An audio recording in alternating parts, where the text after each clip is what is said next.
ఓం నమః శివాయ.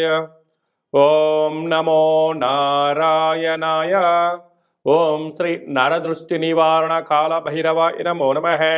ఓం సూర్య అరిష్టేతు సంప్రాప్తే సూర్య పూజాంచ కారయేత్.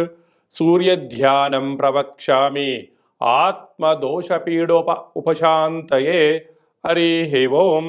మా ఛానల్కి స్వాగతం. చూస్తున్న వీక్షకులకు ప్రేక్షకులకు ప్రియ కాళభైరవ భగవద్బంధులకి స్వాగతం పలుకుతూ మమ్మల్ని ఎంతగానో ఆదరిస్తూ ఉండబడినటువంటి ప్రియ సోదరీమణులకు సనాతన ధర్మ సంరక్షకులకు వీక్షకుల అందరిపైనను సూర్య భగవానుడి యొక్క ఆశీస్సులు ఉండాలని నిత్యము అందరినీ ఆయురారోగ్యాలుగా కాపాడాలని కోరుకుంటూ 17వ తారీఖు 12వ నెల 2023 నుండి 14 జనవరి 2024 వరకు ఏడాది తర్వాత ధనుసు రాశిలో సంచారం చేయనప్పుడు ఎలాంటి ఫలితాలు ఉంటాయో సవివరంగా సంపూర్ణంగా తెలుసుకుందాం.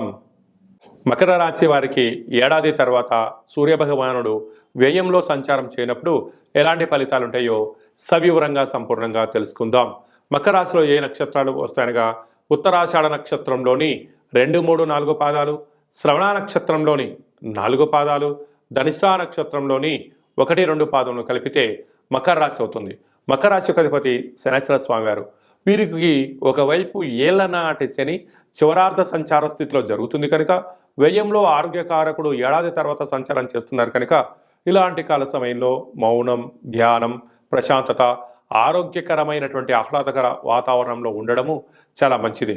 కనుక దూరవాయు జల ప్రయాణం చేసేటప్పుడు ఎన్నో జాగ్రత్తలు కూడా గుర్తుపెట్టుకోగలగాలి.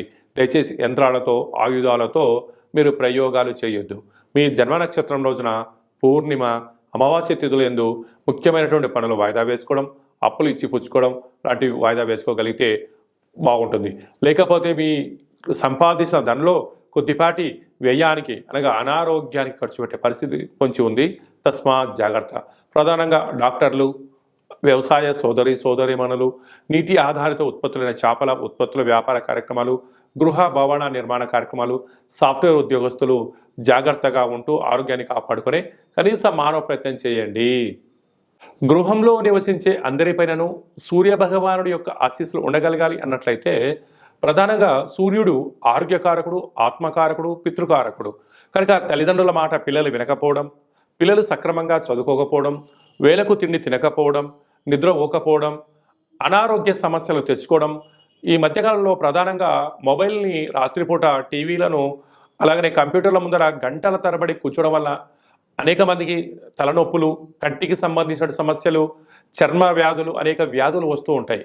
ఇలాంటి కాల సమయంలో మనము స్వామివారి ఆశీస్సులు ఎలా పొందగలగాలి అన్నట్లయితే సూర్యుడు వచ్చేటువంటి కాల సమయానికి కాలకృత్యాలు తీర్చేసుకొని స్నానం చేసుకొని ఒక రాగి చెంబులో ఒక పిడికెడు గోధుమలను వేసుకొని సూర్యభగవానుడు రాగానే ఓం హ్రాం హ్రీం హ్రౌం సహ సూర్యాయ నమః అనేటువంటి మంత్రాన్ని ఒక 6 సార్లు, కుదిరితే 27 సార్లు, కుదిరితే 108 సార్లు మంత్రాన్ని ఉచ్చరింపచేసినట్లయితే సంపూర్ణంగా సూర్యుడి యొక్క ఆశీస్సులు కలిగి వీరికి కంటి సమస్యలు, దేహ సమస్యలు, ఆత్మ సమస్యలు, పితృదోష నివారణ కలుగుతుందని చెప్పి గమనించాలి. అలాగా చాలామంది యంత్రాలతో ఆయుధాలతో పంచడం కానీ పరుసుల ప్రభావంతో ఉండబడిన వారు స్వామివారి ఆశీస్సులు ఇంకనూ అదనంగా కావాలి అన్నట్లయితే ప్రతి ఆదివారం పూట ఉదయం 6 గంటల నుంచి 7 గంటల వరకు రవి హోర జరుగుతుంటుంది. అలాంటి కాల సమయంలో మౌనంగా ఉండడం, ఎరుపు వస్త్రాలు ధరింపచేయడము, ఒక ఎరుపు క్లాతులో 1 కేజీంబాబు గోధుమలను మూటకట్టి వాటిపైన ఒక ఎర్రటిని ఒత్తిని దీపాన్ని వెలిగించి మీకు దిష్టి తీసుకొని ప్రవహించే నీటిలో ఈ ధాన్యాన్ని క్లాతును దానం చేయడం వల్ల జల జీవరాశులు తిని మీ పైన ఉండబడినటువంటి శత్రు ప్రభావాలు తొలగిపోతాయని చెప్పి గమనించాలి. అలా కుదరలేదు, ఈ యొక్క గోధుమల్ని నీటిలో నానబెట్టి గోమాతకు ఆహారం ఏర్పాటు చేయండి. అలా కుదరలేదు, బ్రాహ్మణుడికి దానం చేయండి, అద్భుతమైన ఫలితం కలుగుతుంది. ఇదల్లా కాదండి, మా వల్ల అయ్యేటువంటి పరిస్థితి లేదు, ఈ పని యొక్క ఒత్తిడిలో నేను ఆరోగ్యాన్ని సక్రమంగా కాపాడుకోలేకపోతున్నాను, మానసిక వేదంతో ఉన్నాను, నిద్రలేని రాత్రులు గడుపుతున్నాను అనేటువంటి పరిస్థితులు కలిగినటువంటి వారందరికీ కూడా ఒక అద్భుతమైనటువంటి రెమెడీ ఏమిటయ్యా అనగా ప్రతిరోజు స్నానం చేసేటప్పుడు ఒక చిటికెట్ని గోధుమలను అందులో వేసి ఆ నీటితో స్నానం చేయడము యోగము. అలాగనే ఈ యొక్క నవగ్రహ రవి వృక్షకల్ప దేవత అంటారు. అంటే ఎక్కడైతే వృక్షం ఉంటుందో అక్కడ సస్యశ్యామలంగా ఉంటుందని మనకు తెలుసు. అలాగా ఈ యొక్క రవిగ్రహ కల్పవృక్ష దేవతను గృహంలో కానీ, ఆఫీస్లో కానీ, కారులో కానీ, ఫ్యాక్టరీలో కానీ, కర్మాగారాల్లో ఉంచుకొని ప్రతిరోజు ఒక 6 సార్లు ఓం హ్రాం హ్రీం రోం సహ సూర్యాయ నమః అనే మంత్రాన్ని ఉచ్చరింప చేసుకొని 2 అగరబత్తులు వెలిగించేసి ఈ వృక్షదేవత యొక్క చుట్టూ తిప్పినట్లయితే ఆ గృహంలో నిత్యము ఆయురారోగ్యాలు, ఆనందము, పితృదోషము, అలాగే ఆత్మకు సంబంధించిన దోషాలు, అనారోగ్యము, వాహన ప్రమాదాలు అలాంటివన్నీ కూడా నివారించబడి ఆరోగ్యం భాస్కరాదిత్య అన్నట్టుగా సూర్య భగవానుడు నిత్యము మన ఇంట్లో ఉంటూ ఆయన ఆశీస్సులు మన మీద ప్రసాదించడం జరుగుతుంది. కనుక ఆసక్తి గలవారు ఈ యొక్క కింది నెంబర్ సంప్రదించి ఆ నవగ్రహ రవి వృక్షకల్ప దేవతను సొంతం చేసుకోగలరు. అలాగనే మీ వ్యక్తిగత జాతకం తెలుసుకోవాలనుకుంటున్నారా? మీరు పుట్టినటువంటి తేదీ, నెల, సంవత్సరం, పుట్టిన సమయాన్ని రాసి మీరు వాట్సాప్లో పంపించగలిగినట్లయితే మీరు పుట్టినప్పుడు గ్రహ గమనాలు ఎలా ఉన్నాయి, ప్రస్తుతం ఎలా ఉంటున్నాయి, రాబోయే కాలంలో ఎలా ఉండబోతున్నాయో సవివరంగా సంపూర్ణంగా 100 సంవత్సరాల జాతకాన్ని వ్రాసి పంపించి మీకు ఎక్స్ప్లెయిన్ చేసి చెప్తూ మిమ్మల్ని ఆధ్యాత్మికమైన కోణంలో ఉన్నత స్థితికి తీసుకొచ్చేంత వరకు సలహాలు సూచనలు ఇవ్వడం జరుగుతుంది. చాలామందికి పుట్టినటువంటి కాల సమయంలో డేటా బర్త్లు లేనటువంటి ఏకైక కారణం చేత మీ పేరు యొక్క మొదటి అక్షరాన్ని అనుసరిస్తూ మీ యొక్క ముఖ కవళికలను, హస్తరేఖలను చూసి గవ్వల ద్వారా కాళభైరవ ఉపాసన చేత భూత, భవిష్యత్, వర్తమానాన్ని తెలియజేయడం జరుగుతుంది. అలాగా మీ అబ్బాయికి కానీ అమ్మాయికి కానీ ఎంతగా చూసినా పెళ్లి సంబంధాలు కుదరడం లేదా? ఎందుకు కుదరట్లేదు?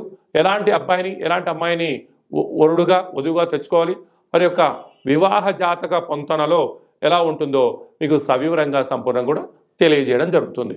అలాగనే వివాహమైన దంపతులు తరచుగా గొడవ పడడం, 490 కేసులు పెట్టుకోవడం, కోర్టు సమస్యలు ఎక్కడం అలాంటి పరిస్థితులు ఉండబడిన వారు మీ యొక్క పేర్లు పంపించినట్లయితే ఆ పార్వతీ పరమేశ్వరులాగా మీరు నిత్యము కలిసి ఉండడానికి ఆధ్యాత్మిక సలహాలు సూచనలు జరుగుతుంది.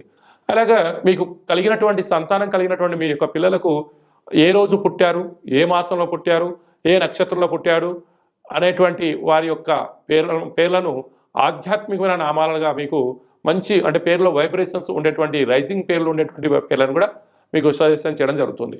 అలాగనే కాళభైరవ మంత్ర సాధన చేయాలనుకుంటున్న వారు కానీ, కాళభైరవ మంత్ర ఉపాసన చేయాలనుకుంటున్న వారు మన యొక్క దేవాలయంలో ఆధ్యాత్మికమైనటువంటి మీకు మంత్ర ఉపదేశాన్ని కూడా చేయడం జరుగుతుంది. ఆసక్తి గలవారు ఈ కింద నెంబర్ సంప్రదించి అపాయింట్మెంట్ తీసుకొని సంప్రదించగలిగినట్లయితే మీకు ఆధ్యాత్మిక సలహాలు సూచనలు ఇవ్వడం జరుగుతుంది. కనుక ఏడాది తర్వాత ధనుసు రాశిలో రవి భగవానుడు సంచారం చేయనప్పుడు అందరికీ నిండు నూరేళ్ల ఆయురారోగ్యాలను, మనశ్శాంతిని, ఆరోగ్యాన్ని ప్రసాదించాలని కోరుకుంటూ ఆశీర్వచనం. ఓం శతమానం భవతి శతాయు పురుష సతేంద్రియ ఆయుష్యేవేంద్రియే ప్రతిష్టతి ధనం ధాన్యం బహుపుత్రలాభం శత సంవత్సరం దీర్ఘమాయు నిత్యం సూర్యనారాయణ దేవత అనుగ్రహ ఆయురారోగ్య ఐశ్వర్య ప్రసాద సిద్ధిరస్తు. ఈ వీడియో మీకు నచ్చినట్టయితే లైక్ చేయండి, షేర్ చేయండి, మా ఛానల్ సబ్స్క్రైబ్ చేసుకోండి.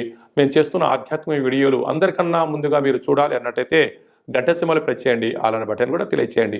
ఈ భక్తి సమాచారాన్ని భగవద్బంధులకు, మిత్రులకు, స్నేహితులకు చేరవేసి సూర్య భగవానుడి యొక్క ఆశీస్సులు పొందండి.